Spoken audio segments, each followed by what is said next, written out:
Hello everyone, तो कैसे हो तुम सब। Welcome back to my YouTube video.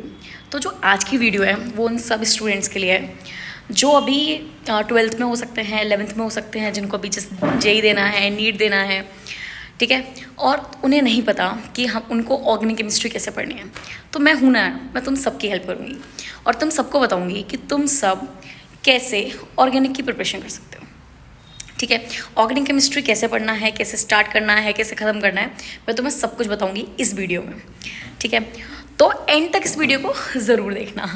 ठीक है, तो देखो, अगर तुमने अभी तक ऑर्गेनिक केमिस्ट्री को नहीं पढ़ा है, बिल्कुल भी नहीं पढ़ा है, या थोड़ा पढ़ा है या तुम्हें समझ नहीं आ रहा है, तो तुमने ऑर्गेनिक केमिस्ट्री कैसे पढ़ना है। तो बच्चों को ऑर्गेनिक केमिस्ट्री लगती है थोड़ी सी हार्ड, पर नहीं होती है बिल्कुल भी हार्ड, बिलीव मी। ठीक है, तुम अगर मेरे स्टूडेंट्स से आके पूछोगे तो उनको ऑर्गेनिक बिल्कुल भी हार्ड नहीं लगती है, क्योंकि एक्चुअली अगर तुम फिजिकल केमिस्ट्री को देखोगे ना, तो फिजिकल केमिस्ट्री थोड़ी सी हार्ड होती है।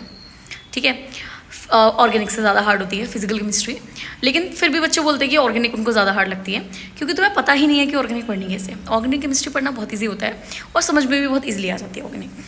ठीक है, तो आपको कैसे स्टार्ट करना है ऑर्गेनिक केमिस्ट्री, हम स्टार्टिंग से बताती हूँ। सबसे पहले ना, ऑर्गेनिक केमिस्ट्री के लिए आपको IUPAC आना चाहिए।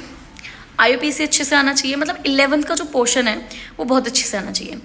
कम से कम 3 चैप्टर्स आपको 11th के बहुत अच्छे से कर लेने हैं। सबसे पहले तो आपका नॉमेनक्लेचर हो गया, IUPAC वगैरह हो गया।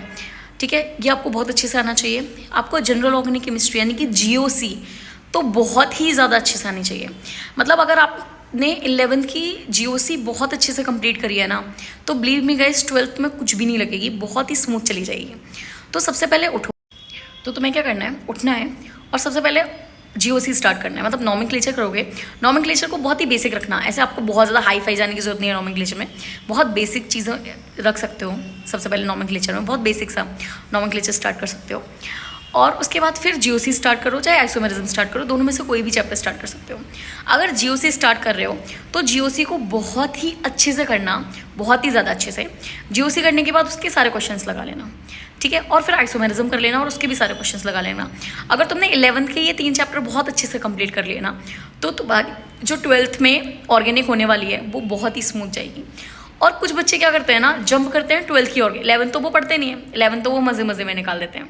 ठीक है, फिर जब 12th आता है ऑर्गेनिक, उसको कुछ समझ नहीं आता, क्योंकि ऑर्गेनिक जो है वो पूरा इंटरलिंक्ड है, एक दूसरे से पूरा अटैच्ड है। अगर आपने पिछला 11th नहीं पढ़ा अच्छे से, तो आपको 12th का कुछ भी नहीं समझ आएगा, ऑर्गेनिक में तो बिल्कुल नहीं आएगा। एक बार को फिजिकल केमिस्ट्री में आ जाएगा, लेकिन ऑर्गेनिक में नहीं आएगा। तो ऑर्गेनिक को अच्छे से पढ़ने के लिए तुम्हें 11th की ऑर्गेनिक बहुत ज़रूरी है, क्योंकि वो है बेसिक फाउंडेशन।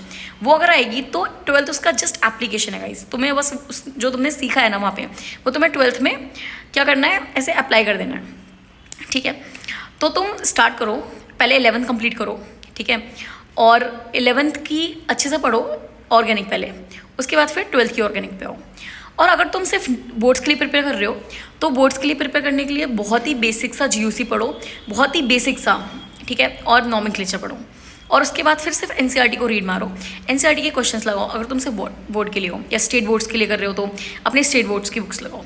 और अगर तुम नीट के लिए प्रिपरेशन कर रहे हो, तो 11th बहुत अच्छे से करो, क्वेश्चंस करो, PYQs लगाओ, किस तरीके के क्वेश्चंस आते हैं, और उसके बाद जाकर के 12th की NCERT को रीड आउट मारो, उसके क्वेश्चंस करो, उसको बार बार पढ़ो, सारी रिएक्शंस लिख लिख के प्रैक्टिस करो। ठीक है, लेकिन अगर तुम्हें जेई देना है, तो देखो सिर्फ NCERT से तो काम नहीं चलेगा। NCERT तो पढ़नी ही है, वो तो बेसिक है। पहले NCERT को अच्छे से कंप्लीट करो, उसके बाद फिर कुछ आगे वाली चीज़ों पे जाओ। PYQs बहुत अच्छे से लगाओ मेंस में, ठीक है, PYQs लगाओ, अच्छे से क्वेश्चन सॉल्व करो, पूरा 11th कवर अप करो। रिएक्शन मैकेनिज्म बहुत अच्छे से करना है, क्योंकि देखो नीट वालों को ना रिएक्शन मैकेनिज्म इतना नहीं प्रेफर करती हूँ, उनको इतना आता भी नहीं है, थोड़ी बहुत ही रिएक्शन के मैकेनिज्म रहते हैं। पर जेई में हर एक क्वेश्चन जो होता है वो रिएक्शन बेस्ड होता है, रिएक्शन मैकेनिज्म लगता ही लगता है।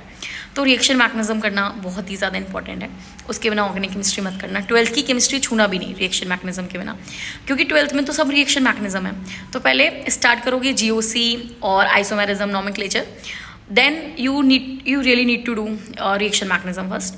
उसके बाद फिर you need to move forward to the 12th session.